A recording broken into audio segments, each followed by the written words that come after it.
Hello साथियों, आप लोग सब कैसे हो। उम्मीद करता हूँ आप सब अच्छे होंगे, मस्त होंगे, स्वस्थ होंगे और अपनी पढ़ाई को एक अच्छे लेवल पर पहुँचा रहे होंगे। तो साथियों, आज हम जानने वाले हैं 3 नवंबर के कुछ इम्पोर्टेंट एमसीक्यूज़ हैं 15, जो कि करंट अफेयर के हैं और जो आगामी परीक्षा से हमारे रिलेटेड होने वाले हैं। तो साथियों, वीडियो के अंत तक बने रहें, वीडियो को स्किप न करें। हमारे वेरी वेरी मोस्ट प्रश्न होने वाले हैं, हो सकता है आपके हमारे 2023 में पेपर में आने वाले की संभावना है। तो साथियों, वीडियो अगर अच्छी लगे तो एक लाइक कर देना, चैनल पर नए हो तो सब्सक्राइब कर लेना, बेल आइकन को प्रेस कर लेना ताकि हमारे आने वाले ऐसे ही वीडियो आप तक जरूर पहुंच सके।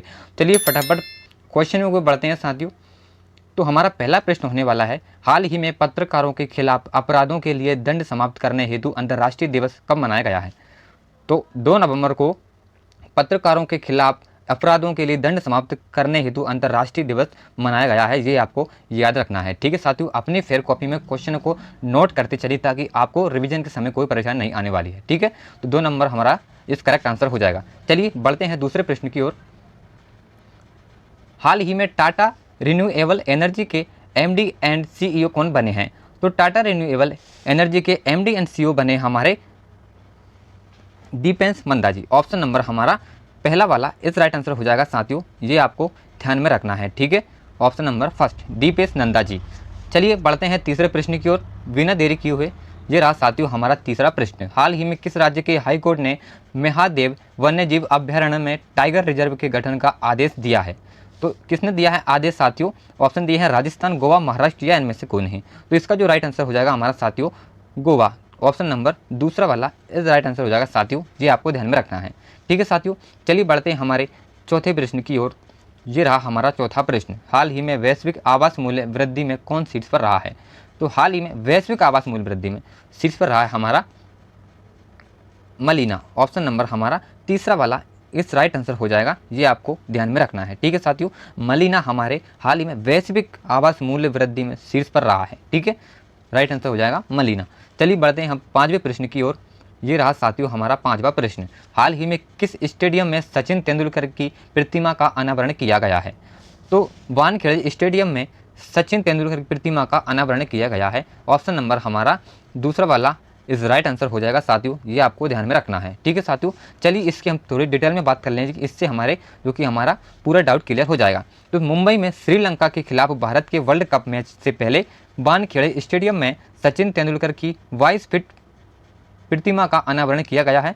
सचिन तेंदुलकर ने खुद अपने स्टेचू का अनावरण किया है। ठीक है, जिससे कि आपका डाउट क्लियर हो सकता है, इसलिए मैं आपको बता रहा हूँ। ठीक है साथियों, चलिए बढ़ते हैं हमारे छठे प्रश्न की ओर। ये रहा हमारा छठा प्रश्न, हाल ही में किस देश ने 40वां अंटार्कटिक वैज्ञानिक अभियान शुरू किया है। ऑप्शन दिए हैं चीन, रूस, जापान या इनमें से कोई नहीं। तो साथियों इसका जो राइट आंसर हो जाएगा हमारा चीन। ऑप्शन नंबर हमारा फर्स्ट वाला इस करेक्ट आंसर हो जाएगा साथियों, ये आपको ध्यान में रखना है। ठीक है, क्योंकि चीन ने 40वां अंटार्कटिक वैज्ञानिक अभियान शुरू किया है। ठीक है, ये आपको याद रखना है। ठीक है साथियों, इस प्रश्न से आपको बस इतना ही जानकारी मिल पाएगी। चलिए बढ़ते हैं अब सातवें प्रश्न की ओर। ये रहा साथियों हमारा सातवां प्रश्न, हाल ही में किसे 2023 का ब्रिटिश अकादमी पुस्तक पुरस्कार मिला है। ऑप्शन दिए हैं एकता सिंह, जोयिता गुप्ता, नंदिनी दास या इनमें से कोई नहीं। तो 2023 का ब्रिटिश अकादमी पुरस्कार मिला है हमारे नंदिनी दास जी को। ऑप्शन नंबर तीसरा वाला इस करेक्ट आंसर हो जाएगा साथियों, ये आपको ध्यान में रखना है। ठीक है साथियों, चलिए बढ़ते हैं आठवें प्रश्न की ओर। ये रहा आपका आठवां प्रश्न, हाल ही में किस देश के क्रिकेटर डेविल विली विश्व कप के बाद संन्यास की घोषणा की है। तो option D New Zealand, England, Australia या इनमें से कोई नहीं। तो साथियों इस क्वेश्चन का हमारा राइट आंसर हो जाएगा इंग्लैंड। ऑप्शन नंबर हमारा दूसरा वाला इस करेक्ट आंसर हो जाएगा, ये आपको ध्यान में रखना है। ठीक है, इंग्लैंड के क्रिकेटर डेविल विली ने विश्व कप के बाद संन्यास की घोषणा की है, ये आपको ध्यान में रखना है साथियों, है ना। चलिए अब बढ़ते हैं हमारे नवे प्रश्न की ओर। ये रहा साथियों हमारा नवा प्रश्न, हाल ही में कहाँ के राजभवन में सिंहासन कक्ष का नाम बदलकर सरदार वल्लभ भाई पटेल एकता कक्ष किया गया है। ऑप्शन दिए हैं जयपुर, भोपाल, कोलकाता या इनमें से कोई नहीं। तो इसका जो राइट आंसर हो जाएगा साथियों हमारा कोलकाता। ऑप्शन नंबर हमारा तीसरा वाला इस करेक्ट आंसर हो जाएगा साथियों, ये आपको ध्यान रखना है। ठीक है, कोलकाता के राजभवन में सिंहासन कक्ष का नाम बदलकर सरदार वल्लभ भाई पटेल एकता कक्ष किया गया है, ये आपको ध्यान में रखना है। चलिए साथियों बढ़ते हैं नेक्स्ट प्रश्न की ओर। ये रहा साथियों हमारा 10वां प्रश्न, हाल ही में कौन विश्व स्वास्थ्य संगठन के दक्षिण पूर्व एशिया क्षेत्र का नेतृत्व करेगी। ऑप्शन है बानी वर्मा, साइमा वाजिद, शौर्य मित्तल या इनमें से कोई नहीं। तो साथियों इसका जो राइट आंसर हो जाएगा हमारा साइमा वाजिद। ऑप्शन नंबर हमारा दूसरा वाला इस करेक्ट आंसर हो जाएगा साथियों, ये आपको ध्यान में रखना है। ठीक है साथियों, साइमा वाजिद जी ने विश्व स्वास्थ्य संगठन के दक्षिण पूर्व एशिया क्षेत्र का नेतृत्व करेगी। ठीक है साथियों, चलिए अब बढ़ते हैं हमारे 11वें प्रश्न की ओर। ये रहा हमारा साथियों 11वां प्रश्न। साथियों, आप लोगों को अगर किसी भी प्रकार का डाउट होता है तो आप बेझिझक होकर हमारे कमेंट में कमेंट कर सकते हैं। कमेंट बॉक्स में हम आपके कमेंट का तुरंत रिप्लाई कर सकते हैं। ठीक है, तो साथियों हमारा 11वां प्रश्न होने वाला है, हाल ही में रक्षा मंत्री राजनाथ सिंह ने कहाँ इंडिया मैन्युफैक्चरिंग शो का उद्घाटन किया है? ऑप्शन दिए हैं लखनऊ, कोलकाता, बेंगलुरु या इनमें से कोई नहीं। तो राजनाथ सिंह जी ने इंडिया मैन्युफैक्चरिंग शो का उद्घाटन किया हमारे बेंगलुरु में। ऑप्शन नंबर हमारा तीसरा वाला इस करेक्ट आंसर हो जाएगा साथियों, ये आपको याद रखना है। चलिए साथियों बढ़ते हैं 12वें प्रश्न की ओर। तो ये रहा साथियों हमारा 12वां प्रश्न, हाल ही में किस राज्य में भारत का पहला लेवेंडर फोरम बनाया गया है? तो भारत का पहला लेवेंडर फोरम बनाया गया है साथियों हमारा जम्मू कश्मीर में। तो ऑप्शन नंबर हमारा फर्स्ट वाला इस करेक्ट आंसर हो जाएगा, ये आपको ध्यान में रखना है। ठीक है साथियों, जम्मू कश्मीर में भारत का पहला लेवेंडर फोरम बनाया गया है। ठीक है साथियों, चलिए बढ़ते हैं 13वें प्रश्न की ओर।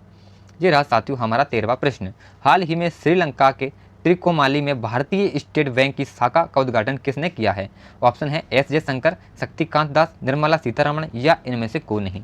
तो कई श्रीलंका के त्रिकोमाली में भारतीय स्टेट बैंक शाखा का उद्घाटन किसने किया है? तो वो किया है हमारे निर्मला सीतारमण ने। ऑप्शन नंबर हमारा तीसरा वाला इस करेक्ट आंसर हो जाएगा साथियों, ये आपको ध्यान में रखना है। ठीक है साथियों, श्रीलंका के त्रिकोमाली। ठीक है, चलिए अब बढ़ते हैं हमारे 14वें प्रश्न की ओर। तो साथियों जो है हमारा 14वां प्रश्न, हाल ही में एशियाई शूटिंग चैंपियनशिप में ऐश्वर्य प्रताप सिंह तोमर ने कौन सा पदक जीता है? तो साथियों ऑप्शन दिए हैं रजत पदक, स्वर्ण पदक, कांस्य पदक या इनमें से कोई नहीं। तो साथियों एशियाई शूटिंग चैंपियनशिप में ऐश्वर्य प्रताप सिंह तोमर जी ने स्वर्ण पदक जीता है। ऑप्शन नंबर हमारा दूसरा वाला इस करेक्ट आंसर हो जाएगा, ये आपको याद रखना है। ठीक है साथियों, चलिए बढ़ते हैं 15वें प्रश्न की ओर। ये रहा आपका 15वां प्रश्न, हाल ही में फीफा पुरुष विश्व कप 2023 की मेजबानी कौन करेगा? ऑप्शन है फ्रांस, जर्मनी, सऊदी अरब या इनमें से कोई नहीं। तो साथियों फीफा पुरुष विश्व कप 2023 की मेजबानी करेगा हमारा सऊदी अरब। ऑप्शन नंबर तीसरा वाला इस करेक्ट आंसर हो जाएगा साथियों, ये आपको ध्यान में रखना है। ठीक है साथियों, तो साथियों आज हमारी 3 नवंबर 2023 करंट अफेयर के ओनली 15 MCQs लेकर आया था, जो कि मैं प्रतिदिन लेकर आता हूं। तो साथियों आपको हमारे प्रश्न और हमारी वीडियो आपको कैसी लगी, अच्छी लगी हो तो एक लाइक कर देना, चैनल पर नया हो तो चैनल सब्सक्राइब कर बेल आइकन को ऑल पर प्रेस करना, ताकि हमारे आने वाले हर वीडियो आप तक जरूर पहुंच सके। और एक प्यारा सा कमेंट कर सकते हो, और आपको डाउट होता है तो प्लीज़ कमेंट जरूर कीजिए। ठीक है साथियों, चलिए कल मिलते हैं current affair take care, bye bye, Jai Hind, Vande Mataram.